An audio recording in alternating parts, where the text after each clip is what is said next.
In a Washington, D.C. courtroom, Judge Napolitano believed his throne was untouchable until Jasmine Crockett stormed in with 200,000 silenced voters and one email that could burn it all down.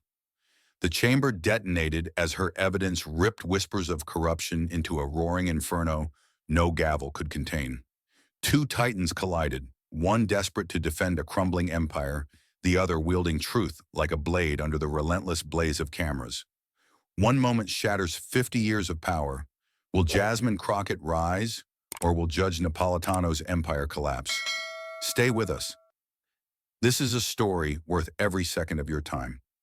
That morning, the federal courthouse in Washington, D.C. was a pressure cooker. Cameras lined the back wall. Reporters whispered predictions. Every seat was filled. The air was heavy. This wasn't just a hearing, it was a showdown. The kind where reputations don't bend, they break. Judge Andrew Napolitano entered like he owned the place. His robe snapped behind him, face locked in that smug, stone-hard stare. He didn't walk in, he marched, sat down like a king reclaiming his throne. To him, this was routine, another chance to assert dominance. He thought this day would end with applause. At the witness table sat Jasmine Crockett, calm but coiled, her binder thick with evidence, her eyes locked forward. No smiles, no flinches, just pure surgical focus. She wasn't here to perform. She was here to cut through power with truth, and she brought blades. The room seemed to hold its breath. One side, old power in black robes. The other, a rising force with nothing to lose. It wasn't politics anymore. It was war in slow motion. And everyone knew, when the first blow landed, it would echo far beyond those four walls. This wasn't just about one hearing. It was a battle over voting rights, judicial corruption, and who gets to decide what justice looks like in America. The silence after Jasmine took her seat didn't stretch long. It cracked under the weight of something far colder than formality: ego. Napolitano didn't need a signal to speak. He was the signal, and he let it rip like a man marking territory. He didn't bang the gavel. He didn't clear his throat. He just leaned forward ever so slightly, both hands on the bench, his voice cutting through the air like a knife dipped in acid. "Ms. Crockett," he said, slow and deliberate, each syllable dragging with condescension. "This courtroom is not your protest rally. It's not the sidewalk outside your office, and it sure as hell isn't the place for street slogans dressed up as testimony." He let the words hang there, then tilted his head, studying her like a hawk watches a mouse before the strike. There was a flicker of amusement in his eyes, the kind that only lives in men who've gotten away with too much for too long. "What I see here," he added with a sneer, "is a child in a blazer pretending to understand the law." The impact was instant. A wave of low, bitter laughter rolled across the right side of the chamber. Two Republican aides leaned toward each other, grinning behind their hands. A congressman shook his head, smirking, as if watching a teacher scold a student who thought she was clever. Napolitano didn't pause to let the sting settle. He doubled down.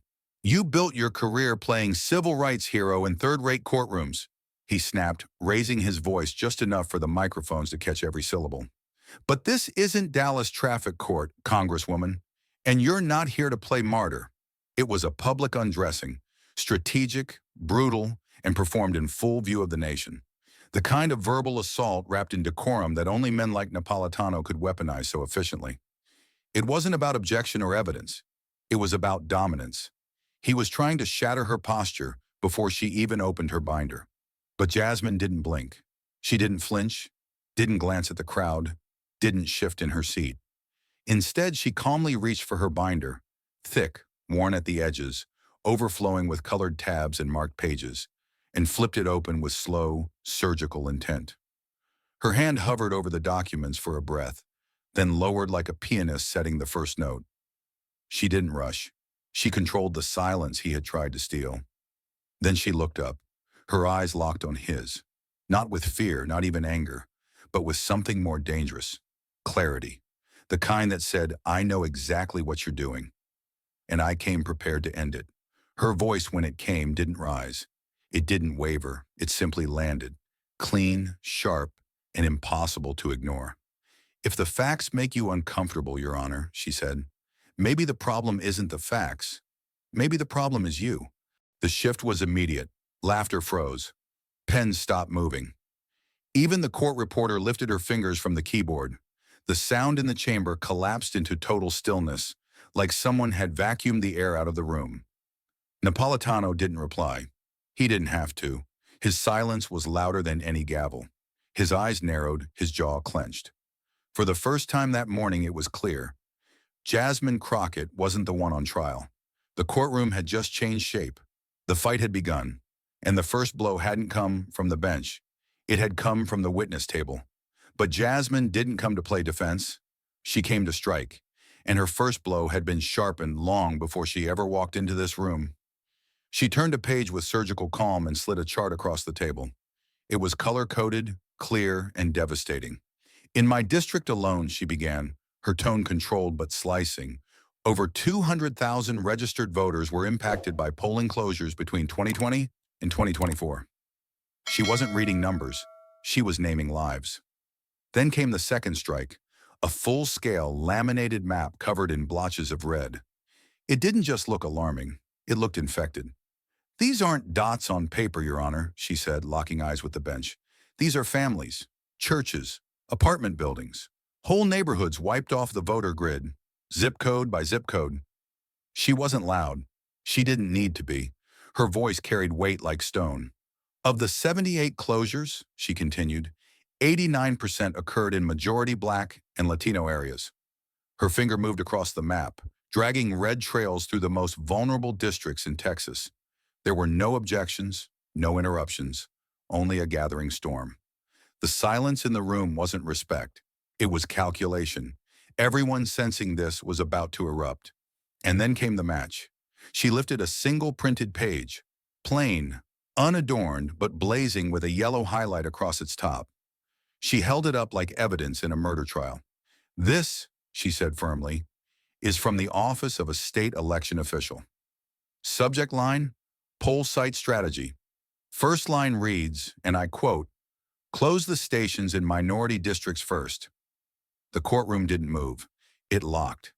Even the court reporter's fingers hovered above the keys like she wasn't sure if this moment was real. Jasmine placed the email down softly, like laying a grenade and pulling the pin with her silence. A ripple of unease crawled through the room. You could feel people lean in, and others recoil. And then Napolitano snapped. He leaned forward, the cold civility vanishing from his voice. His eyes narrowed, mouth curled, tone steeped in venom. "Let's stop right there," he barked. "Don't turn this courtroom into your colored elementary school classroom." The insult didn't land. It exploded. You could feel the oxygen vanish. Gasps broke from every corner of the chamber. One aide clutched her tablet to her chest. A senator's jaw dropped. A camera operator whispered, "Did he really just say that?" Even some Republicans looked stunned, not offended, but afraid of what might come next. It wasn't just racism. It was a calculated humiliation. A public slap meant to shatter her rhythm and remind the room who held the gavel. But Jasmine Crockett didn't flinch. She didn't raise her voice. She didn't protest. She just stared straight through him. Her silence wasn't surrender. It was strategy. And in that stillness, in that unbroken gaze, it was clear to everyone watching. Jasmine didn't need to fight for control. She already had it. She had already painted the map red and named every suppressed vote. But now she aimed her final arrow, the law itself. Jasmine leaned forward and opened her binder to a marked page, her voice dropping into a measured, almost surgical tone. "Let's be clear, Your Honor," she began. "In Shelby County versus Holder, the court gutted preclearance, but Section 2 of the Voting Rights Act still stands. It still prohibits any law or practice that discriminates based on race when it comes to voting." She tapped the page gently, not for drama, but precision. Every case name landed like a nail hammered into the courtroom floor. She didn't look up as she continued. Brunovich v. Democratic National Committee introduced new standards, but it didn't erase intent. And Abbott v. Perez reaffirmed that intentional racial discrimination in voting is still unconstitutional. These rulings aren't decorations. They're obligations. And right now we're watching them being violated in plain sight. Her tone stayed calm, but the force behind her words grew unmistakably sharp. Napolitano sat motionless, jaw tightening with every sentence. His eyes narrowed, his fingers clenching the gavel. He had lost control of the narrative, and he knew it. Jasmine wasn't arguing. She was indicting. The cases weren't quotes, they were weapons. And just as her voice lifted for the next precedent, he snapped, "Silence! I'm fining you $500 for contempt of court." The gavel came down like lightning, loud, brutal, final. The sound cracked through the chamber like a gunshot. People jerked in their seats. Reporters froze mid-sentence. Even the guards twitched. For a moment there was no noise, just the echo of that wooden hammer bouncing off the bones of a stunned room. It wasn't discipline, it was desperation, delivered from the bench in a fit of rage. The silence was so thick it felt like the air had been pulled out of the room. Then the real threat moved in. Two security guards, large, armed, stone-faced. They rose from their posts and began approaching the witness table. Every step they took echoed like a drumbeat, counting down to something irreversible. One approached from the left, the other from the right, both trained in precision and intimidation. Their presence wasn't just symbolic, it was strategic. The court had decided Jasmine Crockett had to be silenced, physically if necessary. The threat wasn't just implied anymore. It was walking toward her in polished shoes and black uniforms. And yet, she didn't move. She didn't flinch, didn't glance sideways, didn't reach for help. Instead, Jasmine rose, slowly, steadily, as if her spine had been forged from steel. The chair behind her creaked quietly as she stood, but the room didn't hear it. They only saw her, taller than before, eyes locked on Napolitano, unwavering, her shoulders squared, her chin lifted, her voice low and razor-sharp, cut through the tension like a scalpel. "You just made the biggest mistake of your career." There was no tremble in her voice, no stutter, just precision, power, a calm so sharp it could slice skin. The two guards paused. Not much, barely half a step, but it was enough to shift the dynamic. In that instant, Jasmine wasn't the one being judged. The courtroom was. The gavel had tried to shut her down, but it only made her louder without raising her voice. The audience stared, motionless. The judge looked rattled. Even the courtroom clerk dropped their pen. Jasmine's words weren't a threat. They were a prophecy, and everyone in that room felt the tremor beneath their feet. Something irreversible had just begun. And that was the first reversal. Not just of power, but of fear. The hunted had turned to face the hunter and smiled. The gavel hadn't cooled. The room was still vibrating from the last blow. But Jasmine wasn't finished. She was just shifting gears. She didn't sit down. She didn't retreat. Jasmine looked Napolitano square in the eye and said with calm precision, "Under the speech or debate clause, Article 1, Section 6 of the United States Constitution, members of Congress are absolutely protected when speaking in official proceedings." Her voice was louder now, but not angry, clear, forceful, and deliberate. This wasn't a performance. It was a constitutional strike. Without breaking eye contact, she held up a document from her folder. The room fell silent again. "The Supreme Court confirmed this in Gravel v. United States, 408 U.S. 606, she continued. That case involved a U.S. senator reading classified documents into the congressional record. The court ruled that no outside body, not the FBI, not a grand jury, not even a court, can question what a legislator says during official proceedings." She paused, letting the weight of that ruling settle across the chamber like a heavy curtain. Then she leaned forward ever so slightly. "This hearing is an official proceeding. My words, however inconvenient, are protected. And if anyone doubts that, I suggest they read the Constitution, or the ruling, or both." Whispers broke out like a ripple across the chamber. Some members shifted in their seats, others looked down, unsure whether to react. But then, quietly at first, clapping. One Democrat, then another, then a third, rising to their feet. Applause spread from one corner of the room, cautious but real, like storm clouds breaking. The people in the public gallery straightened, phones raised, eyes wide. They knew something had changed. Jasmine hadn't just defended herself, she had drawn blood. Napolitano, still seated at the bench, didn't bang his gavel. Not yet. His expression had shifted from indignant to visibly rattled. His jaw clenched. His fingers twitched as if searching for something to strike. And then he spoke, not with the voice of a judge, but with the bitterness of a man losing control. "You're not a scholar," he said, his tone sharp and personal. "You're just a power-hungry politician playing dress-up." It was venom, an insult meant to humiliate her in front of everyone, and it landed with brutal clarity. This wasn't about law anymore. This was personal. Jasmine didn't blink. Instead, she stepped forward, one single firm step that signaled she wasn't backing down. Her heels echoed across the marble floor like a warning shot. She looked directly at Napolitano, no fear in her eyes, only purpose. Then came the line, not shouted, not whispered, but spoken with razor-sharp precision. "It's not me who's hungry for blood. It's the truth that's making you bleed power." For a beat, there was silence. Total, electric silence. And then, chaos. The room exploded, not in violence, but in reaction. The audience gasped. The Democrats behind Jasmine leapt to their feet in shock and awe. Phones flashed. Reporters nearly dropped their laptops. Even some Republicans froze, unsure of what they had just witnessed. It wasn't just a comeback, it was a turning point, a stab right through the heart of authority, and the audience knew it. Jasmine Crockett had done more than stand her ground. She had turned the Constitution into a weapon and aimed it at the very seat of power. And in that moment, even the wood of the bench seemed to creak under Napolitano's silence. The chamber hadn't yet recovered from the blow Jasmine just delivered. Her last line still echoed like a crack of lightning. People shifted, gasped, stared, but Jasmine was already moving again. Her hands didn't shake. Her gaze didn't falter. In a room packed with power, she moved like the only one who had it. She reached once more into the red folder. This time, she didn't hesitate. She pulled out a stack of crisp documents and held them just high enough for everyone to see. Her voice was low, calm, but the words she chose were anything but soft.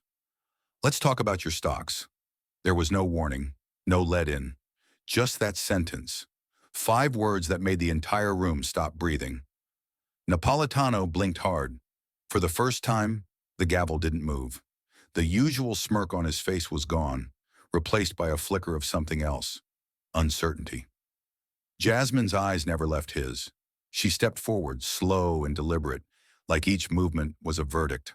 Holding up the document, she said, "According to financial disclosure reports filed with the United States Office of Government Ethics, Judge Napolitano holds $847,000 in stock with Brennan and Associates." Her voice cut clean, not a syllable wasted. "A company that has received millions from the Republican National Committee to actively oppose voting rights legislation." Gasps weren't whispered this time. They came loud, startled, and from both sides of the aisle. A few members of Congress instinctively leaned back. Staffers looked around, trying to gauge who already knew. But Jasmine was just getting started. "This isn't some indirect fund. This isn't a blind trust," she continued, flipping the page, revealing another document, a payment log with highlighted amounts.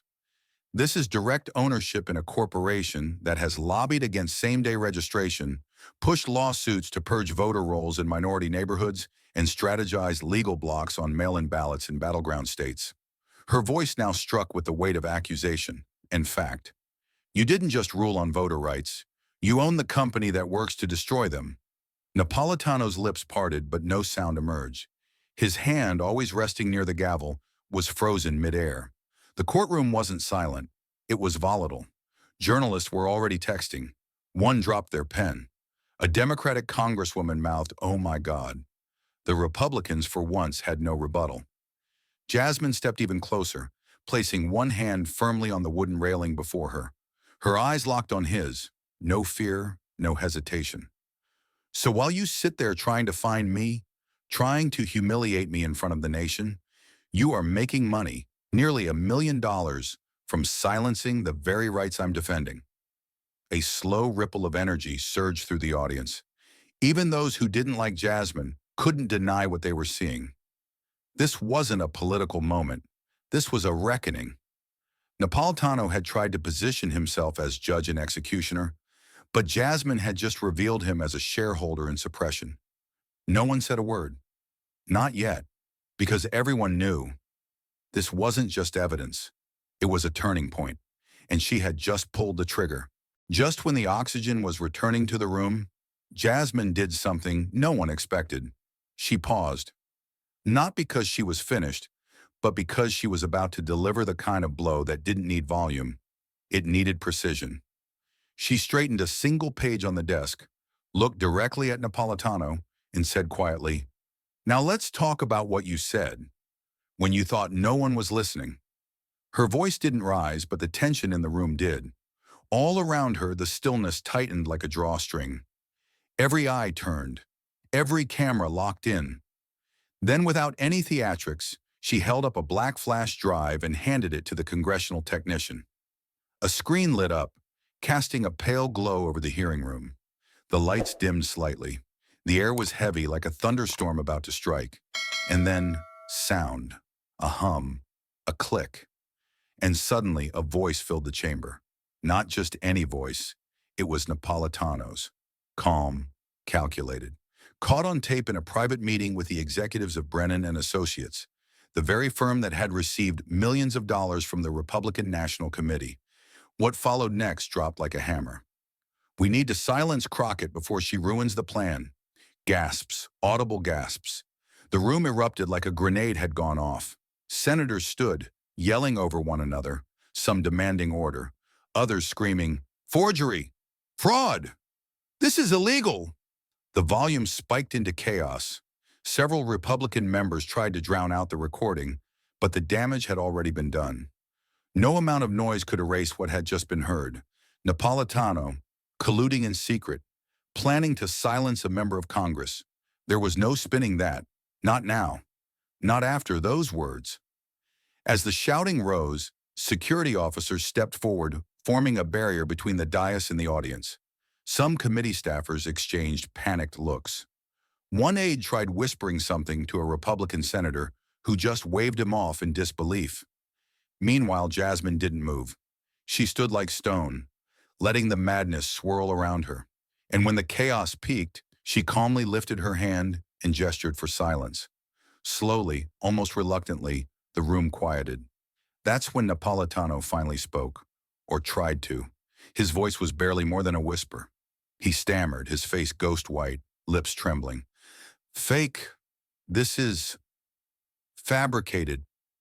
Someone edited." But even as he spoke, his eyes betrayed him. He wasn't looking at Jasmine anymore. He was looking down. Down at the table, down at the nameplate in front of him, down at the power that was slipping through his fingers. Jasmine didn't yell. She didn't gloat. She simply reached into her folder and pulled out one last page. This wasn't a dramatic reveal. It was surgical, controlled, deadly.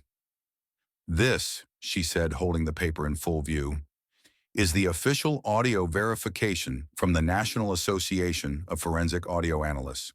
She paused just long enough. Certified, verified, undeniable.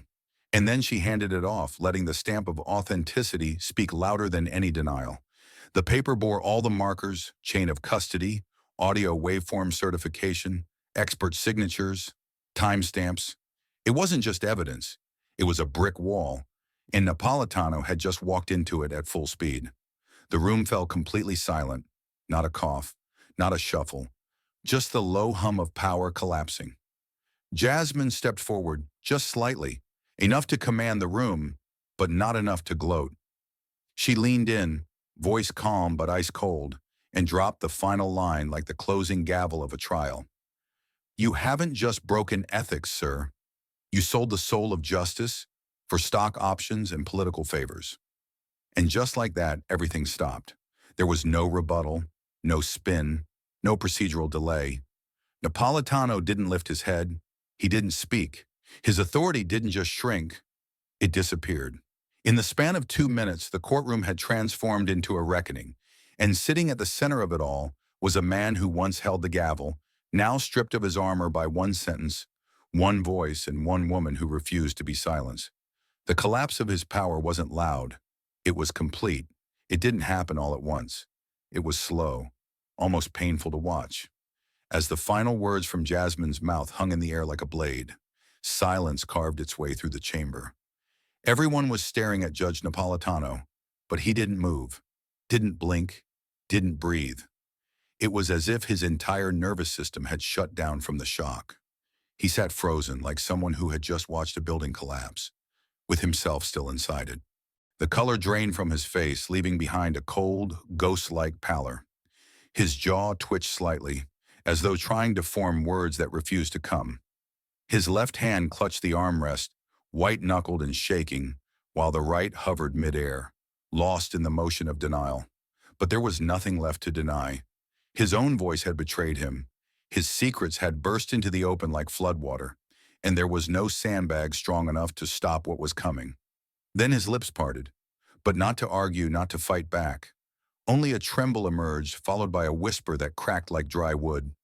The hearing is hereby recessed. He didn't raise the gavel. He didn't look at anyone. He didn't even finish the sentence with strength. The authority that once boomed from his voice had vanished, replaced by a thin, wavering tone that barely filled the microphone. The words felt less like a command and more like surrender. As he slowly rose from his chair, every movement betrayed the storm raging inside him. His legs wobbled, his spine bent, his hands reached out instinctively as if to find something solid to hold on to, but nothing was offered. There was no aid, no ally, no rescue, just a long, humiliating walk out of the courtroom he once ruled. The robe on his back looked heavier than ever, as if justice itself had turned its back on him. Cameras exploded in flashes, capturing every step like it was history in motion. The air crackled with shouting voices. "Judge Napolitano, is it true? Are you resigning?" Was it your voice on the tape? But he didn't answer. He didn't dare. His eyes never lifted off the floor. Not once. Not even when one of the photographers slipped and nearly fell right in front of him. He simply stepped around the chaos like a ghost drifting through a world no longer his. Then came the moment no one would ever forget. Napolitano paused for a breath right at the edge of the exit and turned just slightly. But it wasn't to respond. It was a reflex, a final glance at the courtroom he once dominated. But the room had changed. He was no longer the center of power. That center now stood behind the desk he had abandoned. Jasmine Crockett, unshaken, unmoved, and utterly in control. In the chaos, a wave of movement rippled through the chamber. Democratic lawmakers shot to their feet, cheering, clapping, even shouting in disbelief. One of them slammed a fist on the bench and yelled, "That's what justice looks like." A second shouted across the aisle, "She just took down a federal judge." And someone else whispered through tears, "I never thought I'd live to see this day." The emotional dam had broken, and there was no stopping the flood now. Behind them, reporters swarmed like hornets. Microphones collided. Feet tripped. Recorders dropped. Someone yelled for backup lights. Another screamed, "We need a front-page headline now." Napolitano's back grew smaller in the distance, swallowed by the hall as the frenzy swirled around him. The roar was deafening, and yet the most powerful sound was the silence in his footsteps. No more commands, no more defense, only the sound of a legacy crumbling. Jasmine didn't move. She didn't gloat. Her face held no smugness, only calm resolve. Her hands were still folded, her eyes locked straight ahead. To her, this wasn't a personal victory. It was justice catching up to a man who thought it would never reach him. She had stood in truth. He had drowned in secrets, and the world had watched it all, frame by frame, breath by breath. But the moment Napolitano left the bench, shaken and humiliated, the story didn't end. It detonated. What happened in that courtroom didn't stay confined to four walls. The video, barely 2 minutes long, rippled through Washington like an electric storm. Staffers forwarded it in hushed urgency, reporters played it on repeat, and political aides watched in disbelief. Within 30 minutes, it was being whispered in Senate elevators, projected onto newsroom walls, and dissected in legal forums. It wasn't just viral, it was unavoidable. Everyone was asking the same question. Did Crockett just take down a federal judge on live congressional record? CNN interrupted their regular programming to air it in full. This footage, the anchor began solemnly, may mark a historic moment in the oversight of federal judiciary behavior. No edits, no commentary. Just Jasmine Crockett's firm voice, her calm dismantling of years of judicial protection, and the quiet, devastating collapse of Andrew Napolitano as the camera stayed fixed on his pale, frozen expression. The studio fell silent. Then the anchor added, almost reverently, "We've never seen anything like this before." And it didn't stop there. MSNBC was next. But the true shock came when even Fox News, once Napolitano's home turf, aired the full exchange. Their lead anchor stared straight into the camera, his tone strained. This developing situation involving Judge Andrew Napolitano is stirring unprecedented discussion, even among legal professionals. He paused, visibly uncomfortable. What we're about to show you is unfiltered. The clip played, no cutaways, no spin, just a courtroom, a congresswoman, a confrontation, and a judge who had no answer. Then came the commentary. YouTube exploded with breakdowns. Legal experts, political commentators, even non-political influencers dropped everything to react. One video titled 46 Seconds That Shook the Hill reached 1 million views in just hours. Another showed the moment Napolitano's fingers twitched near the gavel, captioned, "This is when he realized he couldn't escape." A popular channel simply labeled the scene, "She didn't blink." He couldn't speak. Clip after clip replayed Crockett's final words, freeze-framing the judge's stunned silence like a modern trial of truth. TikTok joined the storm. Creators, many too young to remember Napolitano's days on cable news, turned the footage into powerful, sarcastic skits. "When a congresswoman turns your career into a case study," one joked. Others added dramatic sound effects, courtroom soundtracks, and slow-motion edits. Within hours, the scene wasn't just politics, it was culture. Academia followed. By that night, professors from Stanford, Yale, and Harvard were already reshuffling their upcoming lectures. "This hearing will be part of my fall curriculum on judicial ethics," one law professor posted on their professional blog. Today, the American public saw, in real time, what it means when a judge is stripped of protection by pure legal evidence. Law schools circulated the video internally as part of upcoming moot court scenarios. Legal forums buzzed with debate. Was Crockett's exchange the beginning of congressional-led legal reform? Casebooks were being updated before dawn, and in Washington, it was chaos. The American Bar Association released an official statement by sundown. The footage presented at today's House Oversight hearing raises immediate concerns about judicial impartiality. A full ethics review must be initiated. That sentence alone sent shockwaves through the judiciary. The New York Bar echoed it. The Illinois Bar went further. "We recommend the suspension of Judge Napolitano's ability to hear cases pending investigation." There was no hedging, no hesitation. The legal world was turning, fast. Inside Congress, the momentum was weaponized. Within 12 hours of the video surfacing, Representative Carla Jimenez tweeted, "This is beyond unacceptable.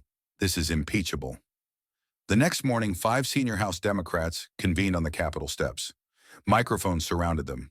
Journalists stood breathless. Cameras rolled as Representative Ellis Reed spoke. "This is not a partisan issue. This is about accountability. No judge, no matter how seasoned, is above the law. We are initiating immediate impeachment proceedings." The shock reverberated. Reporters shouted questions, their voices colliding midair. Was this coordinated? Is Crockett leading the effort? Will Napolitano resign? Reed answered only once. He can't hide behind a robe anymore. Not after what the world saw. Even moderate Republicans were rattled. Senator Halbrook, never one to speak impulsively, told a political columnist off record, "I watched the video 5 times. There's no defense. That's not strength. That's someone who's been caught." Behind closed doors, both parties were scrambling, some to protect, others to distance, many to pivot. Napolitano's office broke its silence late that night. A 3-line statement was issued. "The judge has no comment at this time, no denial, no explanation, no clarification." The vacuum of words only amplified the weight of what was said in court and what wasn't, but the story had only just begun to unravel. Investigative reporters from ProPublica and the Washington Post started sifting through Napolitano's judicial history. Whispers from former clerks surfaced. Questions re-emerged about past rulings, inexplicable dismissals, and troubling back-channel correspondences. What Jasmine Crockett had cracked open wasn't just a case, it was a vault. And now the nation wanted to know what had been locked inside it for decades. By morning, legal scholars were calling for mass reevaluation of any cases Napolitano presided over involving financial disputes. An emergency meeting of the House Judiciary Committee was called behind closed doors. One aide reportedly said, "This isn't just about one hearing. It's about how many truths we've missed because we trusted the wrong people in robes." Outside the Capitol, people gathered in silence. Some held signs. Others held printed stills from the video. But most just stood, staring up at the massive LED screen outside Union Station, playing the unedited clip on loop. The country wasn't watching a takedown. It was watching a reckoning. The courtroom may have emptied, but the real aftershocks were only beginning. What happened next would shake the very foundation of America's judicial system.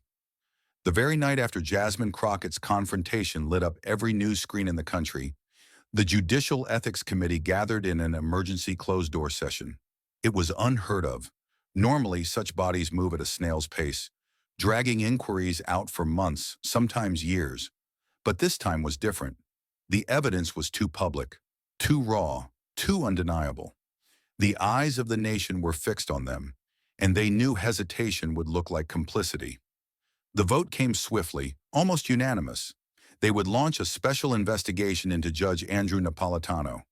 But what no one outside that room realized was that the investigation would not be confined to his conduct during the hearing. Crockett's revelations had opened a crack, and investigators intended to pry it wide open. His financial records, his communications, his rulings, all of it was now fair game.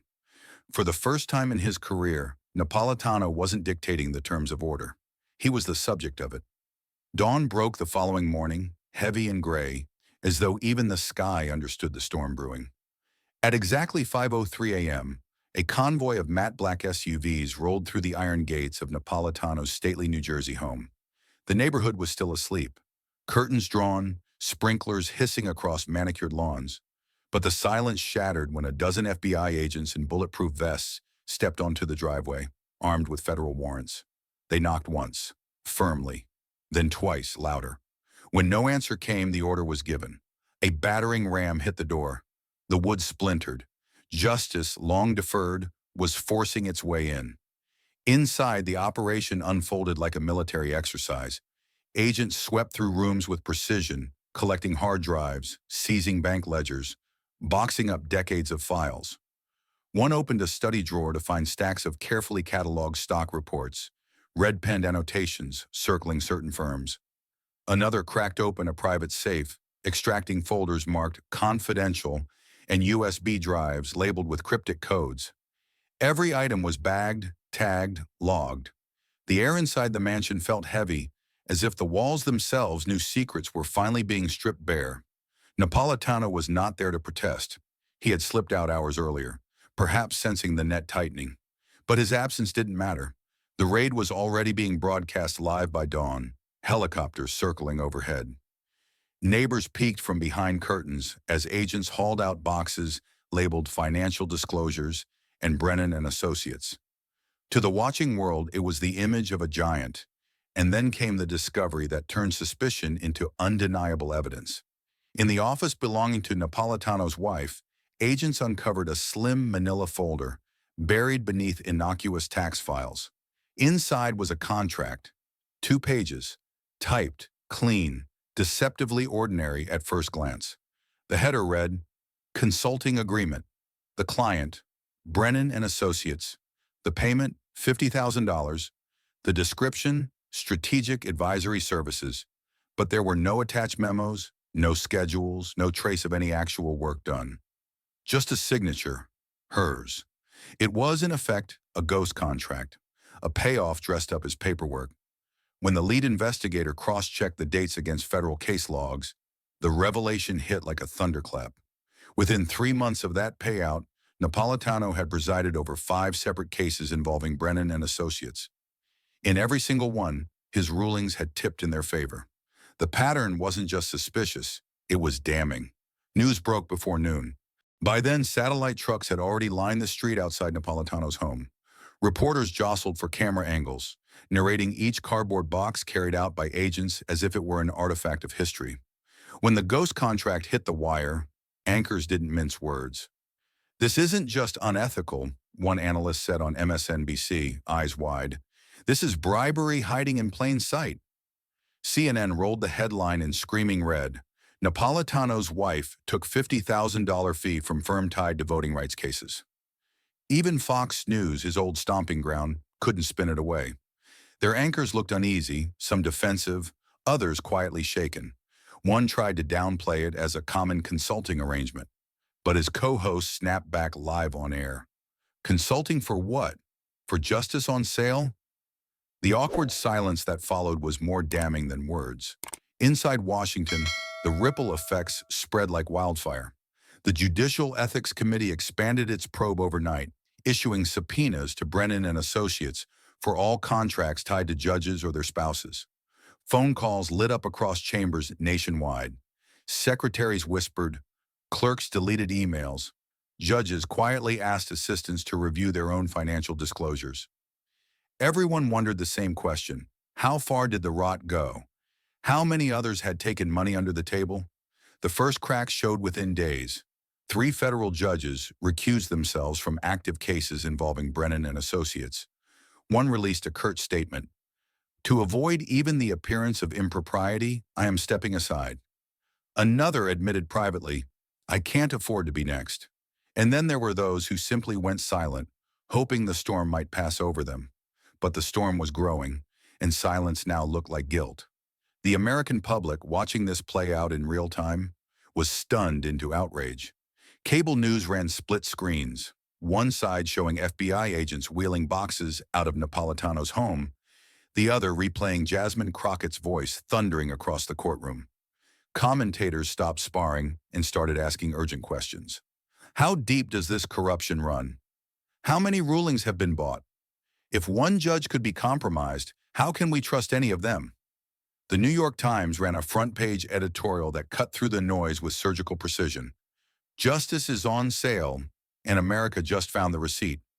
The Washington Post followed with, "The crisis of the black robe: why judicial ethics can no longer be self-policed." Overnight, judicial reform was no longer a policy idea. It was a national demand. On Capitol Hill, lawmakers moved with rare speed. Within 48 hours, a bipartisan resolution appeared, its title bold and uncompromising: the Judicial Integrity Act.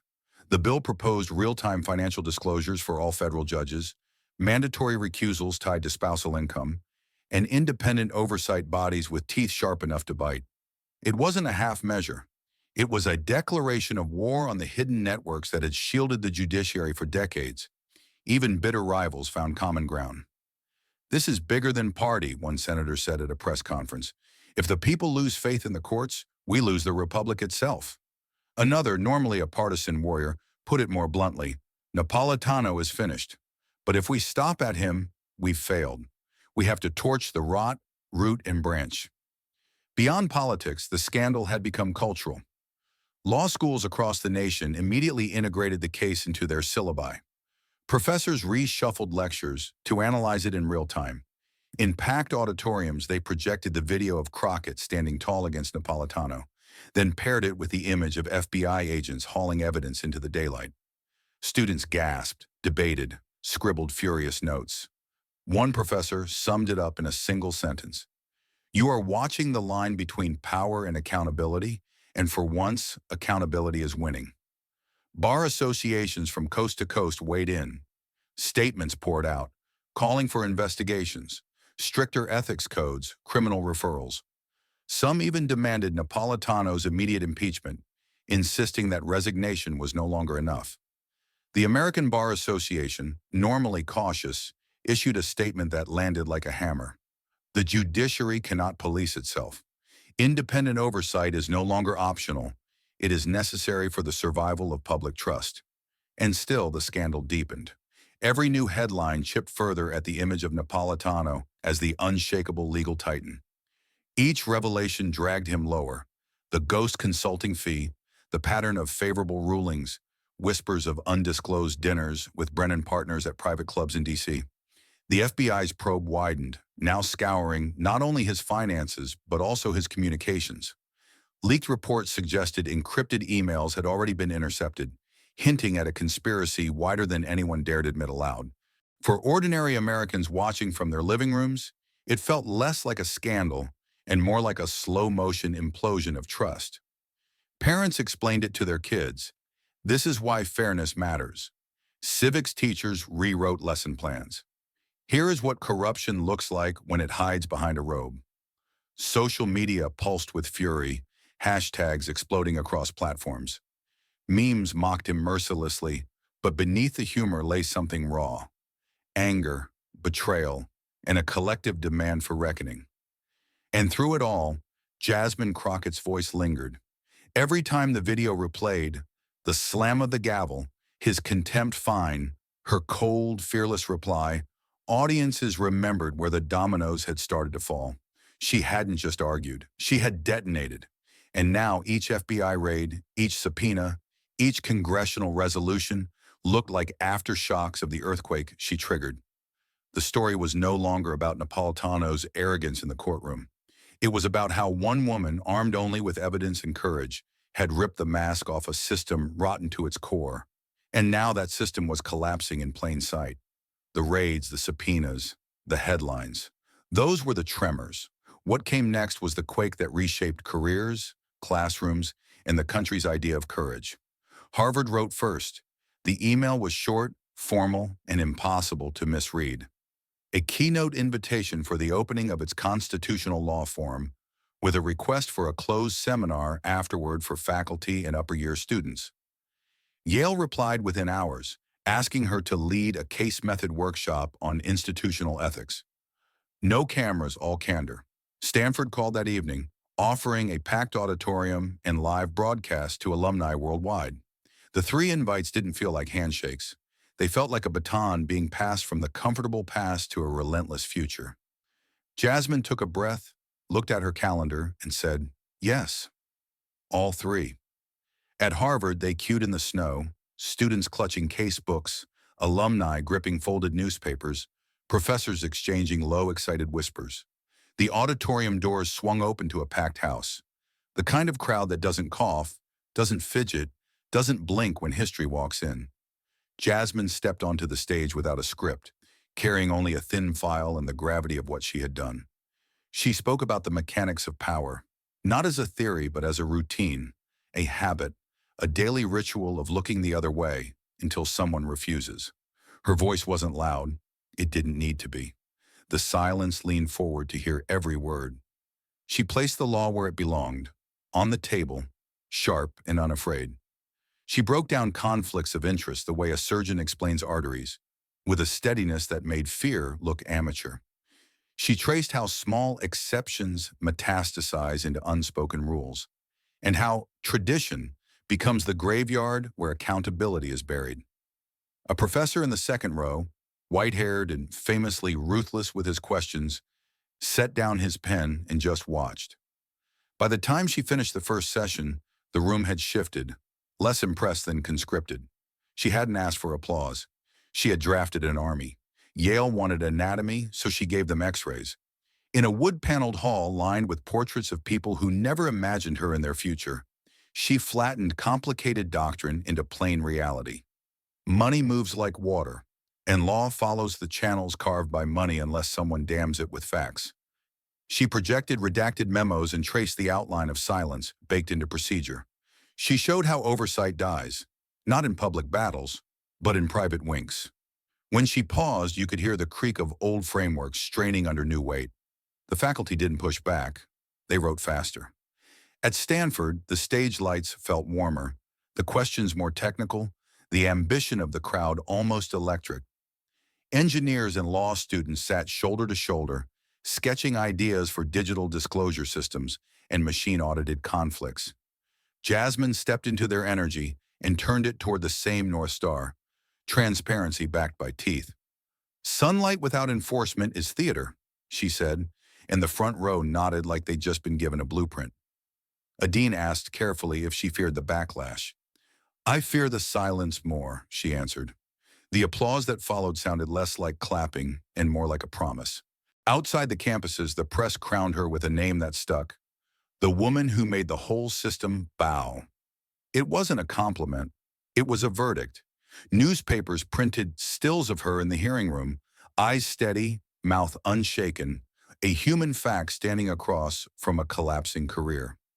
Long-form features mapped her path from civil rights cases to congressional firebrand, not to romanticize it, but to explain it, how preparation becomes a weapon when power forgets what truth looks like. Editorials didn't ask whether she was right. They asked who would follow her lead. The bylines had the tone of people writing with both hands, one to describe the moment, the other to hold on to it. Cable anchors replayed the exchange beside footage from her Harvard and Yale sessions, stitching a single narrative from courtroom to classroom. What we're seeing, one commentator said, isn't a celebrity moment. It's an alignment of evidence, ethics, and courage. The phrase traveled, repeated by hosts who didn't usually share language, let alone conclusions. Opinion panels tried to provoke her, to bait her into spite or triumph. She gave them neither. She kept repeating the same quiet thesis. The law belongs to the people it protects, not the people who hide behind it. Ratings climbed anyway. Her office phone rang like a fire alarm. Civil rights groups asked for training modules. Think tanks requested frameworks for judicial disclosures. A Midwestern law school begged for a single hour, just a virtual session, so their students could hear the account straight from her. She refused the hero costume, refused the easy victory lap, refused to perform. Instead, she set up working groups and put people to work. Policy teams, ethics analysts, volunteers cataloging past rulings where silence looked suspicious. She was not basking, she was building. Meanwhile, Andrew Napolitano disappeared into the wrong kind of history. Not the thick biographies on oak shelves, but the footnotes people whisper about when they teach how power ages and forgets to be careful. Photos of him leaving side entrances, head low, brows knotted, appeared in the corners of websites that once featured his op-eds with glossy pride. He had not retired. He had receded. The black robe that once extended his reach now felt like a museum piece no curator wanted to claim. He did not defend. He did not explain. He only endured. What remained of his circle grew smaller by the week. Invitations evaporated. Panels found scheduling conflicts. Former colleagues who once introduced him as a pillar now said a complicated figure and redirected the conversation. In legal writing, his name shifted tense, from present authority to past cautionary tale. Students read cases he'd touched with a different lens, not to condemn them blindly, but to check their veins for traces of pressure, favor, or omission. He had become a unit of measurement, how far comfort can drift from duty before collapse. And still, the center of gravity held around her. She moved through airports with the anonymity of a person who had the luxury to ignore the cameras aimed at her, the impromptu requests, the strangers who whispered thank you as if she had rebuilt a bridge they needed to cross. She stayed late in offices that smelled of printer ink and policy paper, drawing lines between outrage and reform. Staffers brought coffee at midnight without asking. They just understood the pace. The calendar filled with deadlines, not celebrations. At a town hall packed beyond capacity, a retired machinist stood up and said, "I worked 40 years and never saw a judge held accountable. Not once. Watching you do it, it felt like the country woke up." She didn't smile. She gave him a nod that meant more than gratitude. It meant shared ownership. It meant the fight was his, too. In that moment, she wasn't a headline. She was a mirror, handing people back the shape of their own voice. When Harvard posted her lecture replay, the views climbed into the millions, an academic link behaving like a blockbuster trailer. The comments weren't cheerleading. They were study notes, timestamps, cross-references, follow-up reading. People were not just inspired. They were getting educated on their own time, on their own terms. Yale released a transcript of the ethics workshop and watched it circulate through courthouses like a contraband manual for integrity. Stanford's broadcast sparked hackathons proposing real-time conflict-checking tools judges could not evade. The country did not move in slogans, it moved in paragraphs and prototypes. Reporters kept asking how it felt to be called the woman who made the whole system bow. She would shrug and redirect. Systems don't bow, she said. People inside them choose to bend or to stand. That line became the line, printed on posters, quoted in Sunday sermons, added to civic syllabi by teachers who were tired of teaching cynicism. She wasn't selling hope. She was itemizing duty, and people recognized the difference. When the award committees called, because of course they would, she took the plaques and the photos and sent the stipends to legal aid clinics nobody filmed. When talk shows tried to book the moment she knew, she offered instead the plan so you'll know. Fame tried to make her soft. She turned it into a fundraising stream for people who never appear in headlines. The easiest part of the story would have been her victory. She refused that comfort like a bad chair. The work was the only seat that fit. That winter, a coalition of law deans asked her to keynote a joint conference on judicial ethics. 3 institutions, 1 stage, no hedging. She arrived with no entourage and a stack of annotated footnotes. The speech began as a ledger. What had been overlooked, what had been tolerated, what had been excused as custom. Then it sharpened into a compass. What had to change, who had to do it, how enforcement must function when friends are on the docket. She did not raise her voice. She raised the floor. Midway through, she stopped at the sentence that would echo longer than the applause. She looked up from her notes, set both hands on the lectern, and gave them the line she'd carried from courthouse to campus to Capitol, because it was the hinge of everything. Justice never stands on its own. It needs people who are willing to stand tall, even when they are insulted and threatened. The hall did not explode. It inhaled. The robed figures in the front rows shifted in their seats, hearing themselves summoned, not accused. And in the back, students sat taller. The press captured the frame that would go everywhere. Jasmine on stage, no teleprompter, no telegraph triumph, just a spine straight enough to align a room. The caption wrote itself, a woman who made the whole system bow. But the photo was not about bowing. It was about the plane of the future, flat, level, navigable. If enough people decided to carry it on their shoulders without asking for applause, she had not turned the country upside down. She had turned its face back toward its own laws. Meanwhile, the name Andrew Napolitano drifted to the page bottoms, to the archives, to the places where cautionary tales are stored for classrooms that haven't been built yet. He had not been erased, he had been filed correctly. The new index wasn't villains and heroes. It was choices and cost.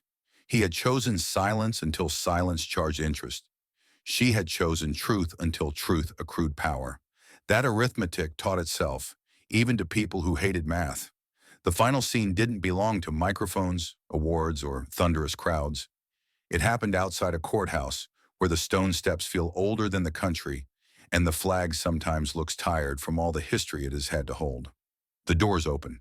She stepped out, not to a victory parade, not to a staged embrace, not to a manufactured moment. Head high, shoulders square, no script, no smile, just the clean inhale of a person who did not mistake attention for accomplishment. Cameras flashed because that is what cameras do. But the lens couldn't capture the most important motion, the way people on the sidewalk straightened as she passed, not in reverence, but in recognition. They were not welcoming a savior.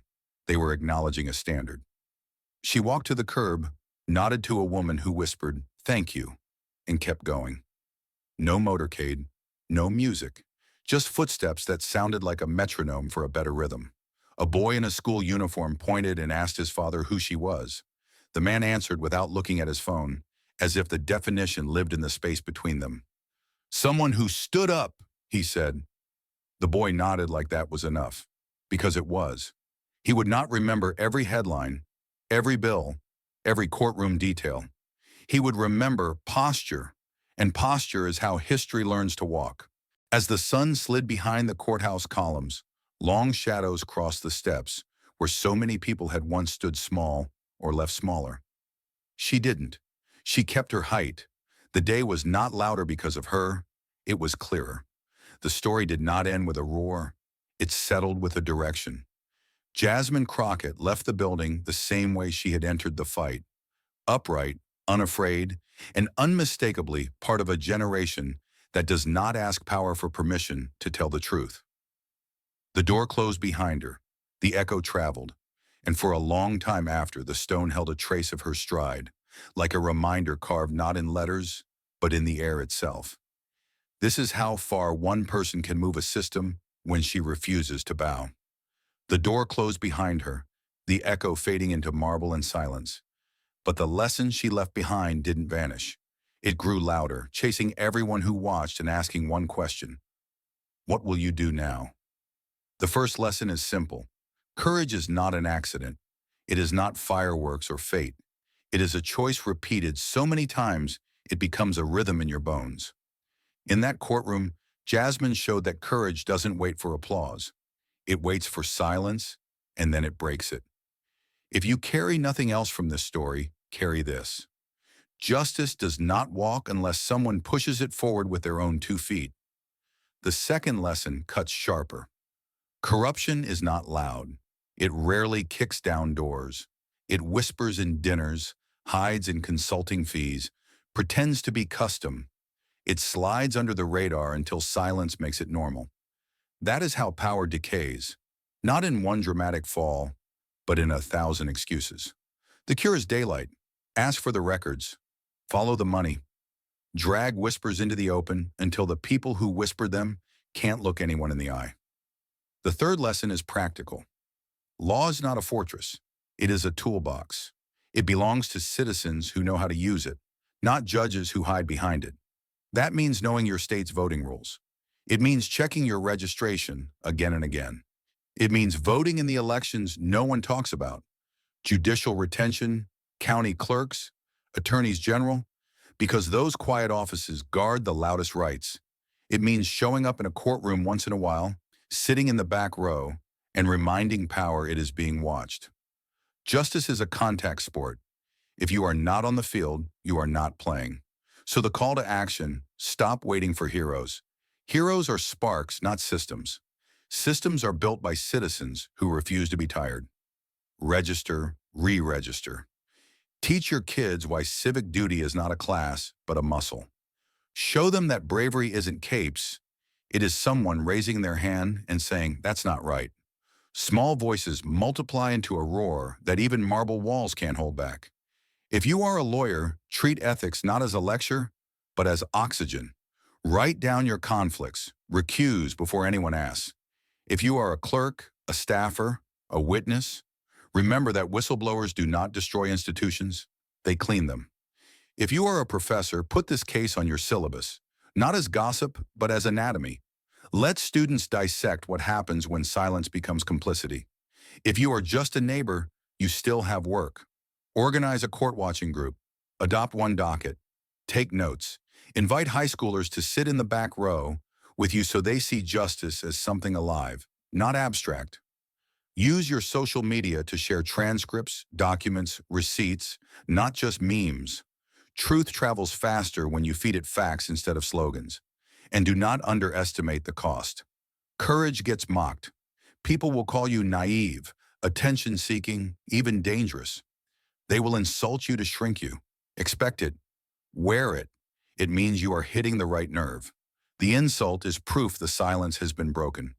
Think of the hearing. The judge roared, fined, threatened, and one woman smiled and said, "You just made the biggest mistake of your career." That is the blueprint. That is how a system tilts. Leaders must hear this too.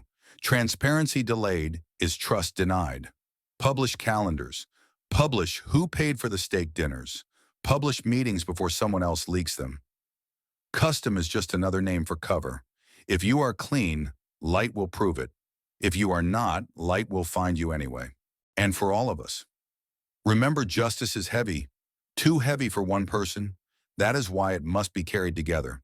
The point is not to admire Jasmine Crockett. It is to replicate her. Take her sentence and write it into your own days. Justice never stands on its own. It needs people who are willing to stand tall, even when they're insulted and threatened. Repeat it at your kitchen table, your staff meeting, your community center. Then live it in small actions until it becomes habit. This is the baton in your hand. Register, research, show up, record, repeat. When the room goes quiet, be the voice that clears its throat. When a door closes, leave an echo. When you feel small, remember one person stood tall in front of power, and power cracked. That is not myth. That is proof. Thank you for watching until this moment and for standing with us on this journey for justice. Your support means everything. Like, subscribe and turn on notifications so you never miss what's next. And we'd love to hear your thoughts. Leave a comment below and let us know what moved you most in this story. Together, our voices make a difference.